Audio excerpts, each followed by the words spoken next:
오늘 우리에게 주시는 말씀은 히브리서 11장 6절 말씀입니다. 히브리서 11장 6절 말씀.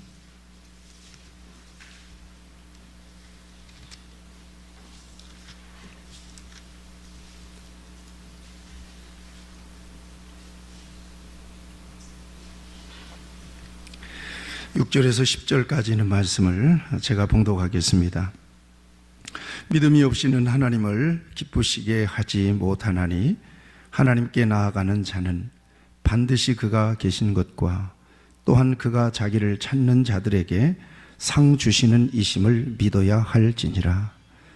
믿음으로 노아는 아직 보이지 않는 일에 경고하심을 받아 경외함으로 방주를 준비하여 그 집을 구원하였으니 이로 말미암아 세상을 정죄하고 믿음을 따르는 의의 상속자가 되었느니라.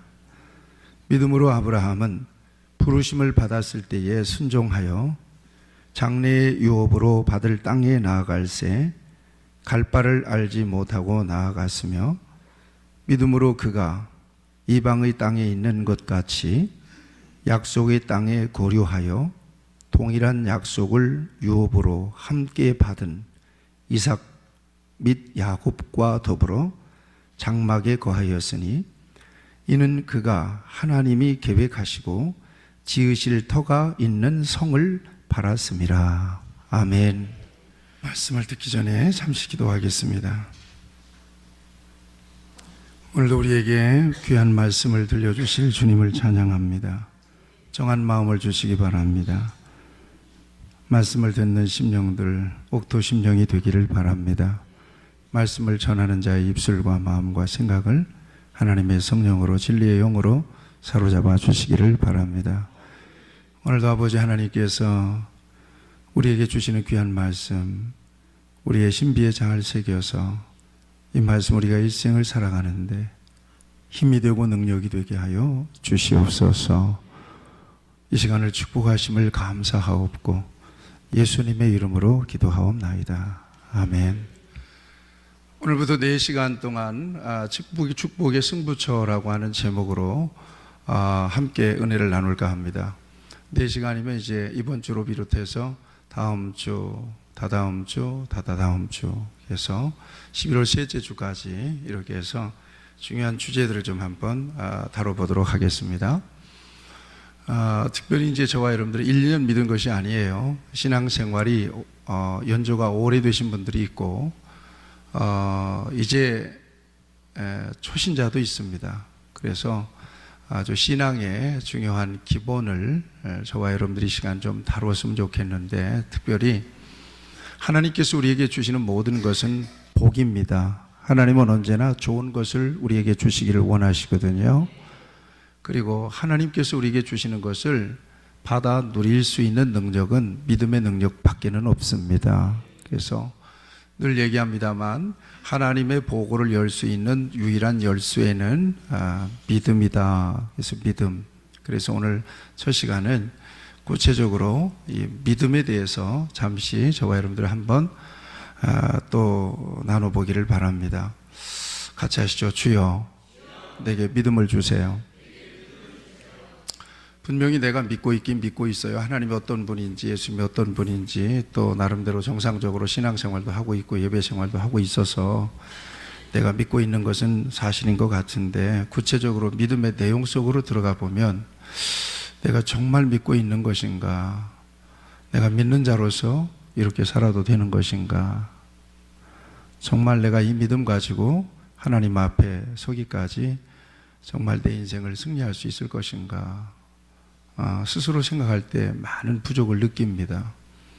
또한 내 안에 있는 구체적인 신앙을 내가 논리적으로 또 성경적으로 신앙 고백적으로 이렇게 풀어내서 말해보고 증거해보라면 이건 굉장히 자신 없는 일일 가능성이 굉장히 많습니다. 아마도 대부분 믿는 사람들이 그럴 거라고 여깁니다. 그래서 믿음이라고 하는 주제는 우리에게 어쩌면 상식적이고 그리고 매번 강조하기에는 식상한 주제일 수가 있겠지만, 하나님과 우리 사이를 연결하는 가장 중요한 연결고리가 믿음이기 때문에 끊임없이 이 믿음을 강조하고 그 믿음을 두텁게 강화시키고 그 믿음을 통해서 하나님과 나와의 관계를 친밀하게 가깝게 유지하는 것은 하나님께서 내게 약속하신, 내게 주시고자 원하시는 하나님의 복을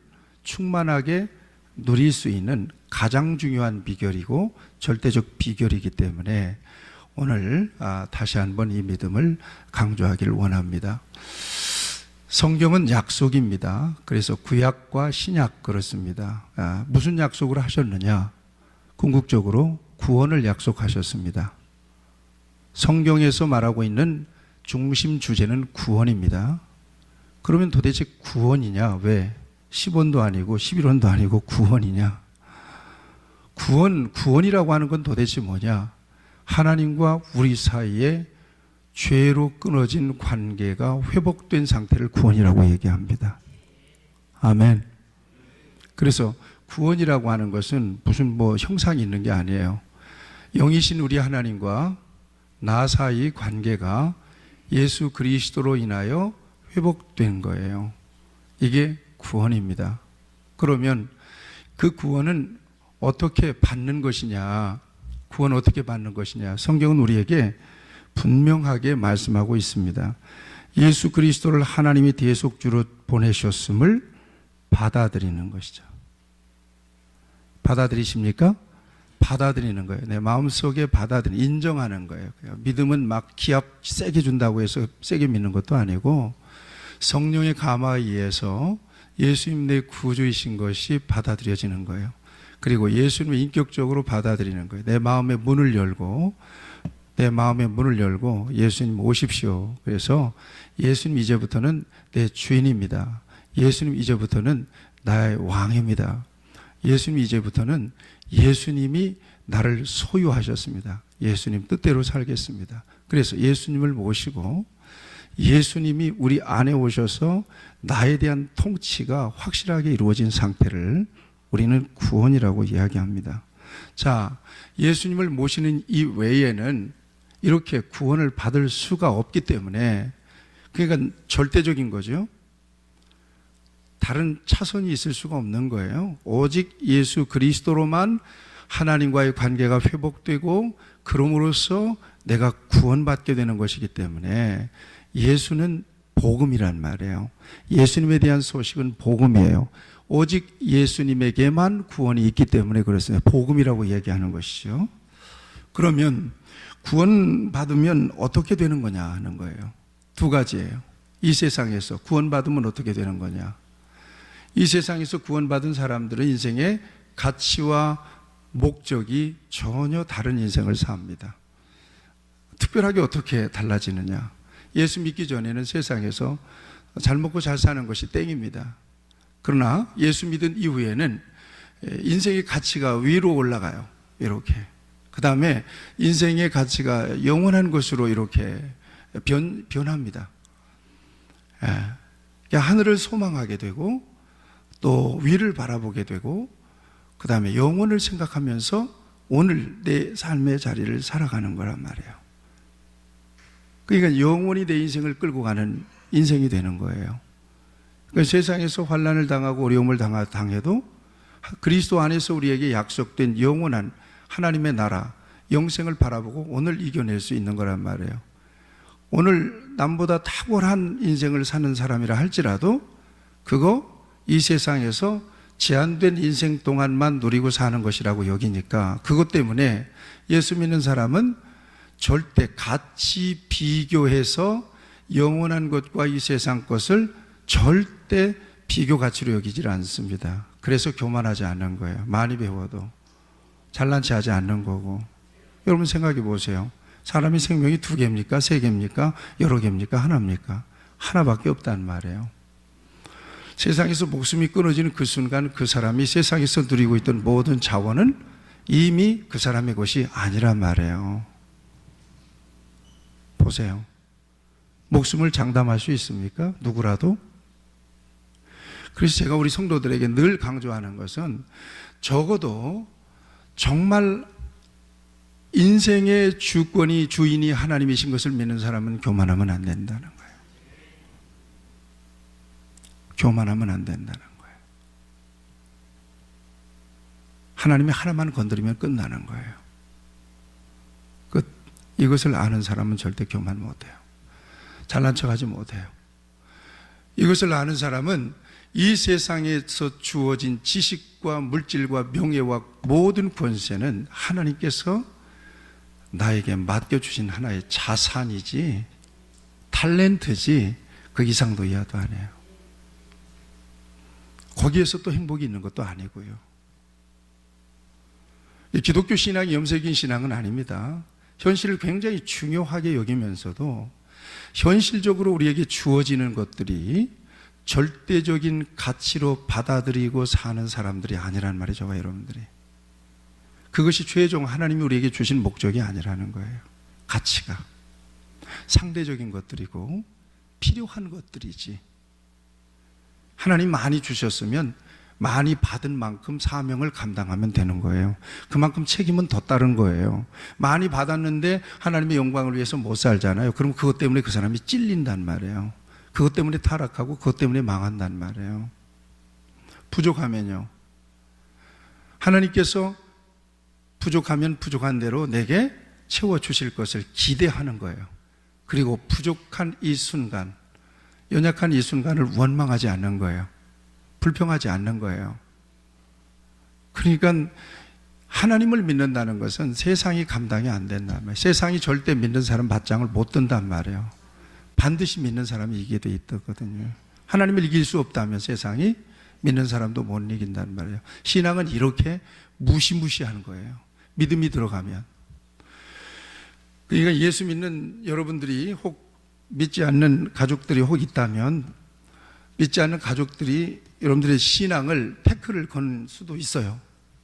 신앙생활 못하게 하고 신앙생활 자꾸 힘들게 하고 이런 경우도 있습니다. 저만 손해예요. 그렇다고 해서 제대로 믿음을 가진 그 사람이 신앙을 포기할 리가 없어요. 떠드는 지 입만 아픈 거예요. 지 감정만 상하는 것뿐이에요. 여러분, 북한에 교회가 있겠어요, 없겠어요? 북한 정권은 유물론적 공산주의예요. 거기는요, 신이 없다고 부정하는 나라란 말이에요. 그래도 거기 교인들이 있단 말이에요. 거기에 초소교회, 가정교회가 있어요.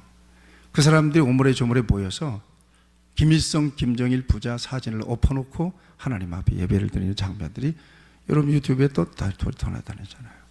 공산주의 절대로 신앙 못 이깁니다. 세상이 하나님을 이길 수 없다면 믿는 자들을 절대로 불신앙이 이길 수가 없는 거란 말이에요. 신앙은, 믿음을 가졌다는 것은, 하나님과의 관계가 회복됐다는 것은, 구원받았다는 것은 믿음이 내 안에, 주님이 내 안에 계시고 내 안에서 주님의 통치, 주님의 지배가 이루어졌다는 것은 이 세상에서의 삶이 가치와 목적을 완전히 바꾼다는 것을 의미해요.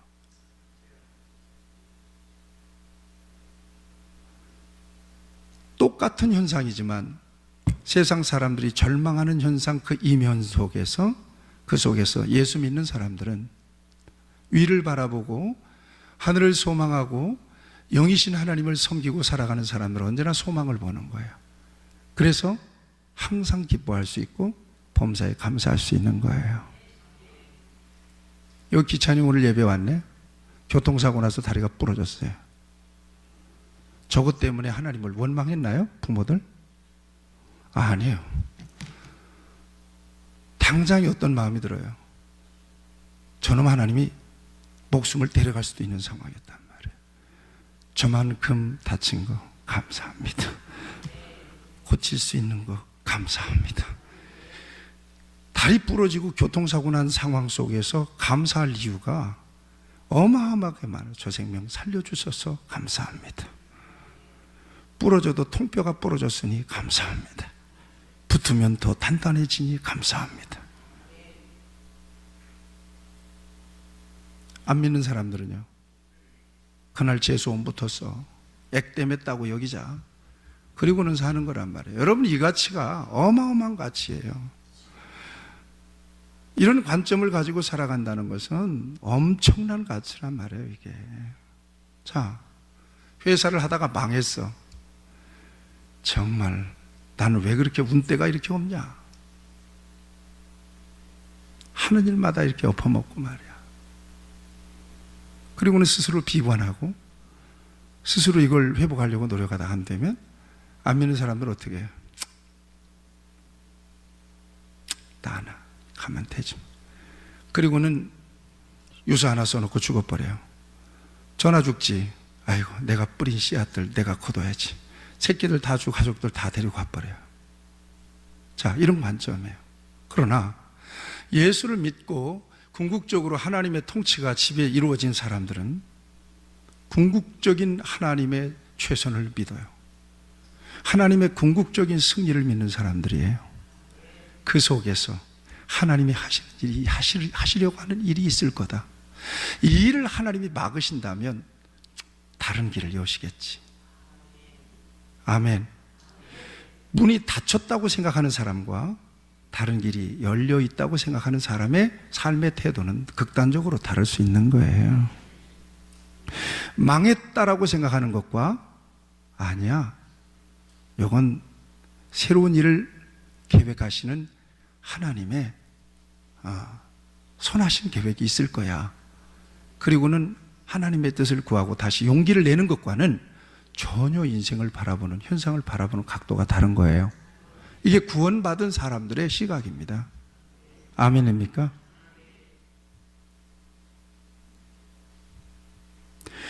단순히 종교생활 하는 거 아니라 이 말이에요. 교회 나와서 주일날 한번 예배를 드리고 뭔가 목사로부터 좋은 얘기를 한번 듣고 말이야, 좀 재밌는 얘기 듣고 말이야, 기분 좋다, 오늘 참 좋은 날이다.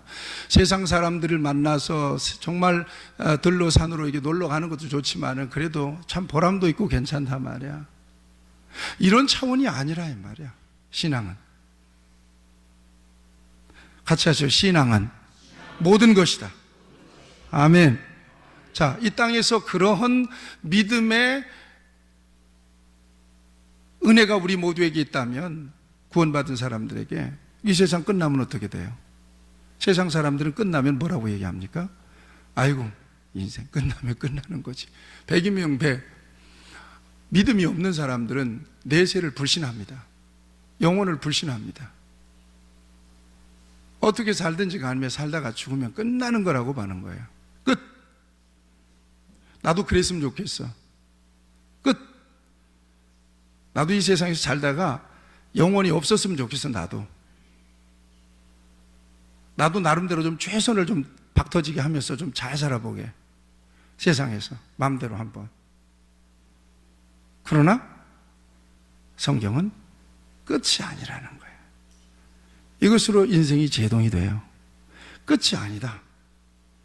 오히려 이 세상에서 70이요 강건하면 80이라고 하는 이 제한된 인생 너머에 영혼이 있다는 사실을 가르치는 거예요. 그 영혼이라고 하는 것은 제한된 인생을 살아가는 동안 결정이 되더라는 거예요. 그러니 이 세상에서의 삶은 소론이지, 소론적인 인생으로 인생을 평가할 수 있는 겁니까? 아니잖아요. 영혼이 있다. 이건 소론이다. 소론이 끝나고 난 다음에 영혼으로 접어든다라고 생각하면 영혼이다. 이건 끝이 없는 거다. 계속 가는 거다. 같이 비교를 한번 해보셔요. 무엇을 바라보면서 오늘을 살아가야 되는 것이냐는 거예요. 무엇에 집중하면서 오늘 살아가야 되는 거냐는 거예요. 무엇에 진정한 가치를 두고 오늘을 살아가야 하는 거냐 하는 것입니다. 대답은 자명한 거예요. 예수님 안에서 영혼을 바라봤다면 영혼을 위하여 오늘을 사는 거란 말이에요. 영생을 위하여 오늘을 사는 거란 말이에요. 천국의 가치를 위하여 오늘을 살아가는 거란 말이에요. 오늘은 조금 힘들고 좁은 길을 가고 십자가를 지고 어려움이 있어도 영원 때문에 믿음을 포기하지 않는 거예요. 영원히 약속이 되어 있으므로 내가 주님 안에 있다는 사실이 감사하는 거예요. 이게 믿음의 능력이에요.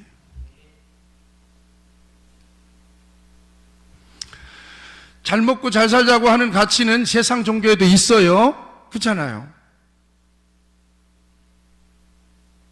오늘 또 무사히 복잡하고 어려운 세상 속에서 오늘도 좀 무사히 좀 살았으면 좋겠습니다. 아미타불. 이거 세상 종교에도 있는 거예요, 이거. 그러나 기독교 신앙의 목적은 그게 아니다. 나는 그걸 여러분들에게 들려주기를 원합니다. 믿습니까? 그러면 행복과 불행을 무엇으로 기준할 수 있겠느냐는 거예요. 그건 믿음입니다. 하나님께 대한 믿음입니다. 이런 차원에서 하나님은 우리에게 바로 그 같은 은혜를 복으로 주시기를 원하셨다. 예수님을 통해서. 그럼 구원받은 사람들은 어떻게 이 세상을 살아가야 될 것인가에 대해서는 자명하게 답이 나오는 거예요. 하나님의 목적을 따라 하나님의 기쁘신 뜻대로. 같이 하시죠. 하나님이 내 삶의 우선순위이십니다. 아멘. 이거예요. 하나님을 섬기는 것보다도 우선되는 가치는 없다.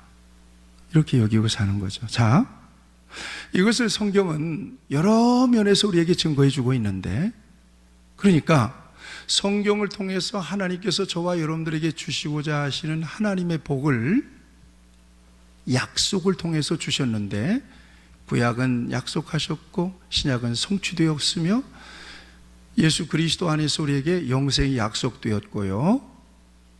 그러니까 그 약속, 그리스도 안에서 우리에게 약속된 그 언약의 중심에, 다시 얘기하면 신약과 구약의 중심에 굉장히 중요하게 등장하는 인물이 하나가 있는데, 이게 바로 오늘 아브라함이에요.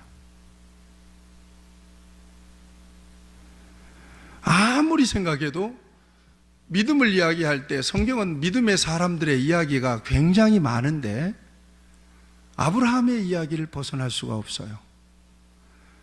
다른 사건, 다른 이야기, 다른 사람에 대한, 단 믿음의 사람에 대한 이야기를 한다 할지라도 거기에 중간에 중요하게 아브라함을 등장시킬 수밖에 없는 사람이 바로 아브라함이에요.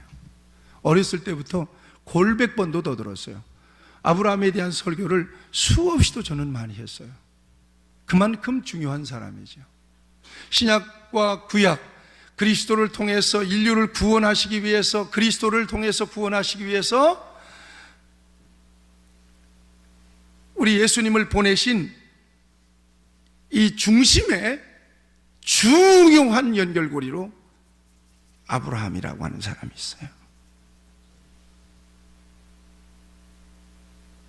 도대체 그 사람이 어떤 사람이냐? 오늘 성경에 보면 믿음으로는 상상을 불허하는 사람이에요. 믿음이라고 하는 것은 하나님의 영에 붙잡혀서 하나님이 의도하시는 대로 전폭적으로 반응했던 역사, 이게 바로 믿음입니다. 자, 하나님의 영에 붙잡혀서 인생 전체를 완전히 그분을 의지해서 그분의 뜻을 따라 이렇게 내어 맡기고 응답하는 그런 삶의 태도, 이것을 우리는 믿음이라고 말할 때 그 같은 삶을 제일 잘 살았던 사람이 바로 아브라함이었다는 거예요. 그래서 성경이 증거하고 있는 거예요. 잘 기억하세요. 믿음이라고 하는 것은, 다시 얘기합니다, 위로부터 오는 거니까 하나님의 성령을 통해서 내 안에 주신 믿음의 감동을 따라서 전인적으로 하나님께 반응하는 태도예요. 전인적으로 반응하는 거예요. 가라고 하면 가고 서라고 하면 서는 거예요. 하나님께 집중하는 거예요. 이해가 안 돼도 가는 거예요. 유익이 없어도 가는 거예요. 이걸 제일 잘했다는 거예요. 자기 인생에 대한 최선을, 하나님의 최선을 믿고 전폭적으로 맡기고 걸어갔던 사람. 적어도 그래서 이 아브라함의 믿음은 약 한 3가지 정도의 그의 삶, 여정에서 드러나게 돼요. 하나는 순종하는 믿음이었잖아요. 창세기 12장에서 너희 본토 친척 아비 집을 떠나라 가잖아요. 이 아브라함이 여호와 하나님의 말씀을 쫓아갔고, 그럼 하나님이 어떻게 말씀하셨을까? 그건 난 설명 못 하겠어요.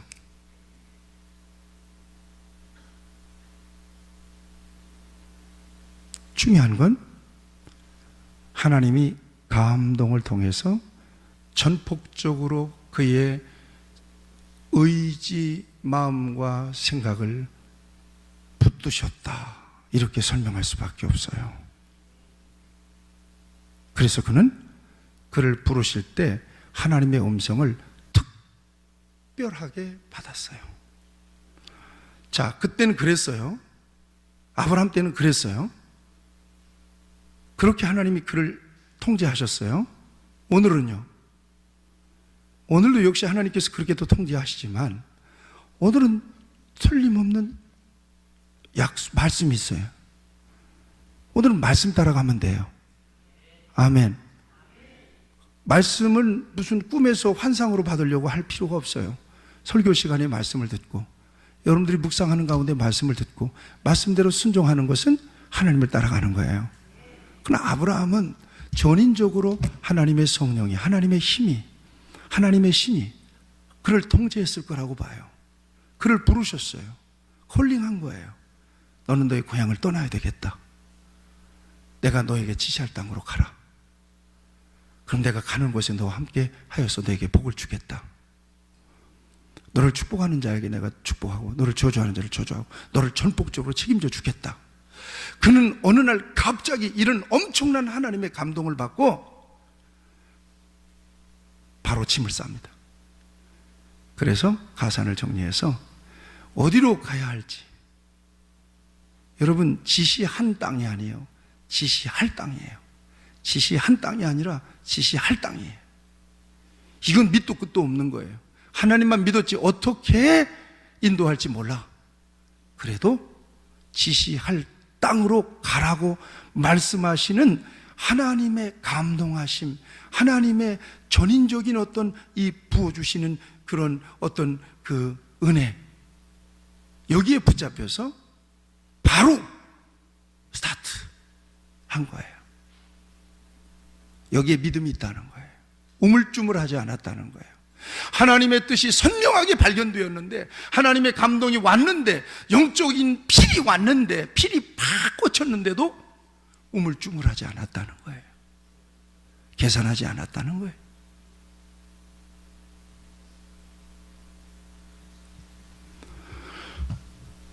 자, 이게 믿음이었다.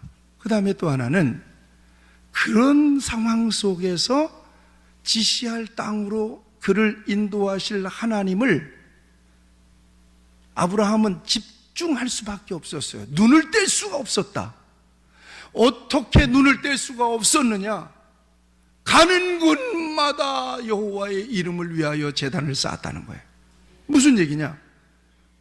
예배를 통하여 그의 믿음이 드러나게 돼요. 가는 곳마다 여호와의 이름을 위하여 단을 쌓았다는 거예요.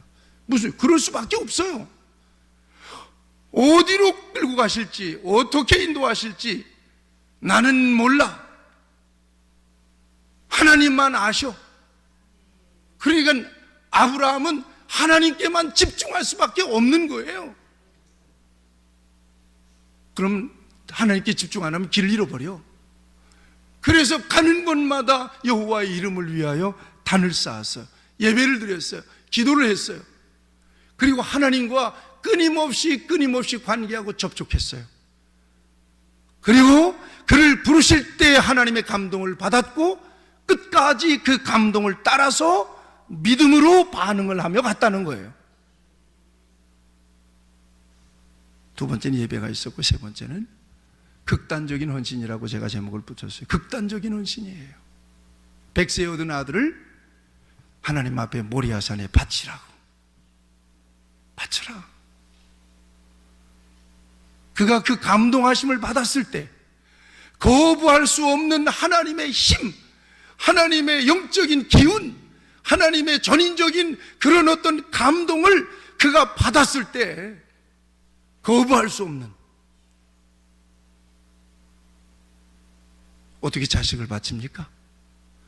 주실 때는 언제고 바치라고 할 때는 언제입니까? 묻지도 따지지도 않고 바로 아침 일찍 종 둘 데리고 사흘길을 걸어서 모리아산에서 장작 지고 가서 이삭을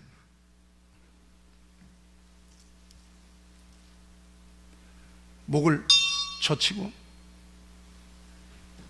아브라함아, 아브라함. 근데 하나님이 테스트를 해본 거예요.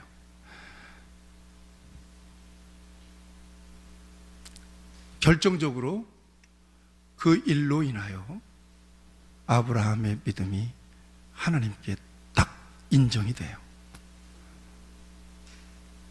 본토 친척 아비 집을 떠날 때도 믿음이에요. 가는 곳마다 하나님 앞에 단을 쌓고 여호와 이름을 불렀어요. 예배도 믿음이에요. 1교시, 2교시, 1학년, 2학년 지나고 졸업반 즈음에는 강력한 테스트를 해봅니다. 자식 받쳐.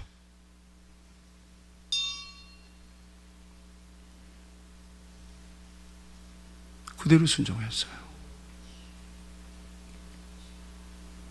성경은 아브라함을 위대하게 이야기하는 것은 바로 그 믿음이라는 거예요.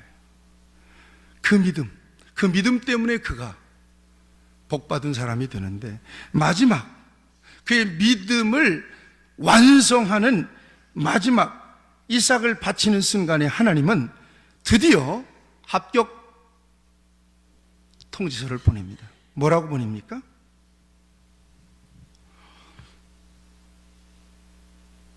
네 아들 독자라도 아끼지 아니하였은즉 내가 네게 큰 복을 주고 네 씨가 크게 번성하여 하늘의 별과 같고 바닷가의 모래와 같게 하리니 네 씨가 그 대적의 성문을 차지하리라.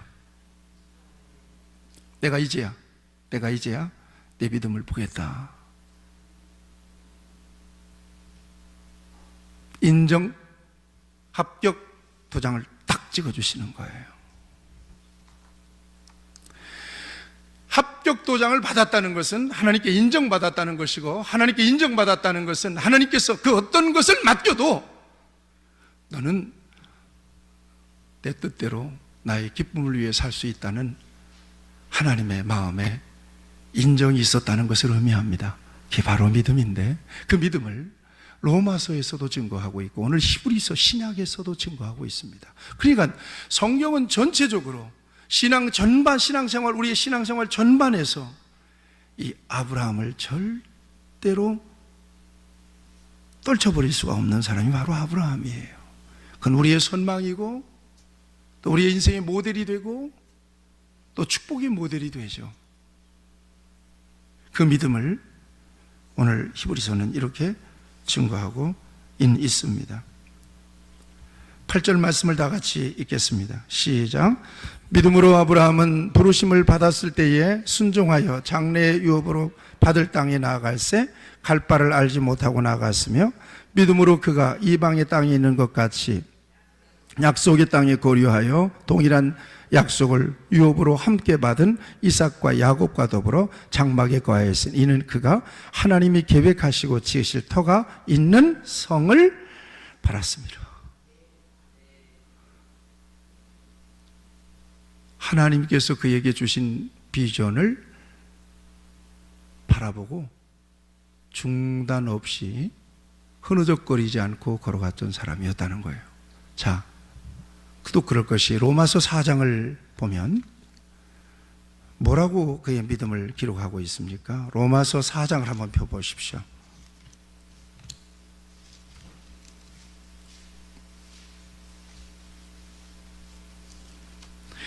로마서 4장에서 중요하게 모든 인류가 타락했다. 그래서 모든 인류는 죄인이다. 그래서 하나님이 절대 절대적으로 의가 필요하다, 예수 그리스도가 필요하다라고 하는 사실을 증거하면서 갑작스럽게 아브라함을 등장시키는 것은 유대인들의 오만을 깨뜨리기 위해서예요. 오늘 우리가 주목해서 봐야 할 말씀은 2절 말씀, 4장 2절 말씀인데요. 같이 읽겠습니다. 시작.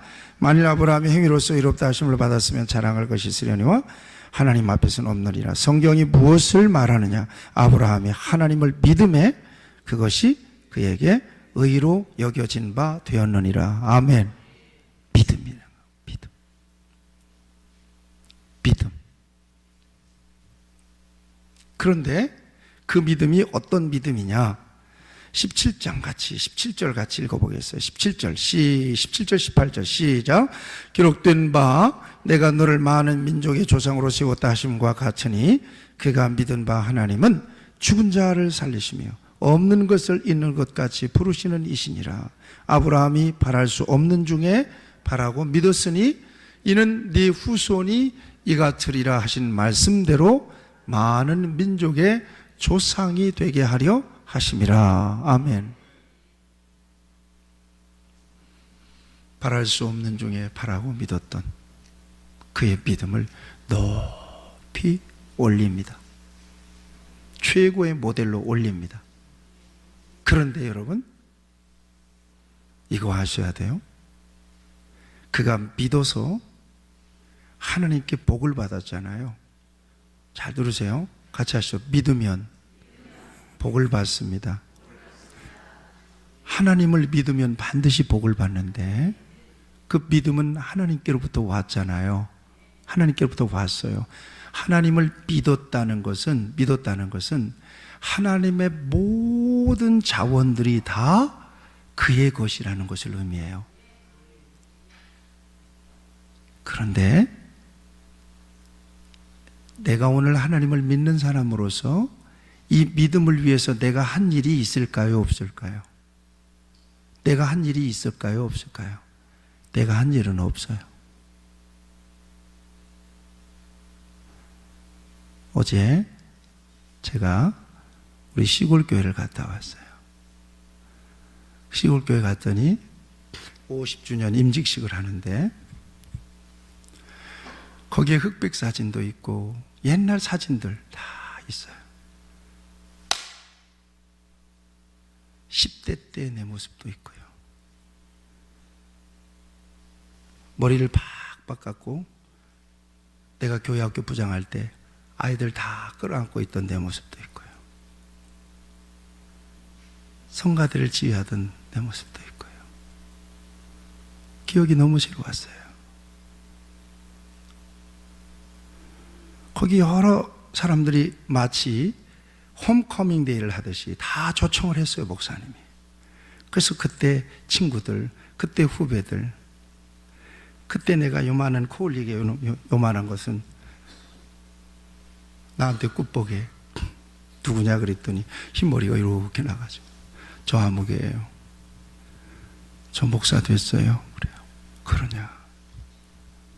어느 교회 부목사예요. 그래요. 그러냐? 우리 교단 목사냐? 그러냐? 그래. 잘했다. 네가 아무리 나이 많이 먹고 나이 먹어도 너는 너를 만나면 언제나 꼬만 줄로 내가 여기고 내가 너를 대해도 오해하지 말아라. 그랬더니 그런데요. 마흔이 넘었어요. 여기저기 와서 그 내 교회 학교 저 제자들이 여기저기 와서 인사를 해요. 얼마나 기분 좋아하는지 몰라요. 중요한 건 거기에 김진 집사라고 있어요. 내 바로 1년 후배예요. 그 아버지가 우리 교회에 목회사처럼 섬겼던 장로님의 아들이에요. 나는 그 친구를 당시에 오늘날로 금수저로 여겼어요. 어머니는 당시에 신학교를 나왔어요. 아버지는 장로님으로 우리 교회를 섬기셨어요. 설교자로. 나는 그분의 설교를 들으면서 자랐어요. 그런데 그 사람은 어느 교회의 집사로서 평범한 삶을 살아가고 있고, 나는 이미 목사가 돼 있고, 임직식에 참여한 순서를 맡은 목사님들 가운데는 내 친구도 있고 후배도 있고 목사님들과 함께 저는 어깨를 나란히 하고 목사님들과 함께 어울리고 완전히 레벨이 미안합니다. 레벨이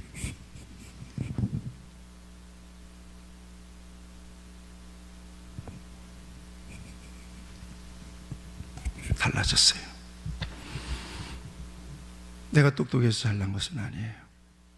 나는 교회 마당에 놓으면서 예수님 섬기고 전도사님, 목사님 말씀대로 순종하고 교회에서 내가 목사님, 전사님 시다발이에요. 시다발이. 무거운 건 들면 나만 불렀어요. 교회 복잡한 일만 하면 나만 불렀어요. 다 겨울이면 전사님 서재에 들어가서 이 책, 저 책 구경 많이 했어요. 난로에다가 나도 중요한 일꾼이었으니까 시골 교회에 전도사님이 나를 굉장히 사랑해 주었어요. 난로에다가 계란도 구워주고 토스트도 구워주고 교육자들과 함께하는 시간이 많았어요. 좋은 영향을 받았어요. 제가 신학교 간다고 그러니까 너무너무 좋았어요. 제가 그 교회 1호 목사예요. 내 뒤로 3사람이 더 신학을 하고 목사가 됐어요. 전도사가 됐고요. 같이 하시죠. 믿음이 바꾼다. 믿음이 바뀌어요. 하나님을 향해 절대적으로 믿으면 하나님은 반드시 그를 높이세요. 그 믿음이 저와 여러분들의 믿음이 되기를 바랍니다. 기도합시다.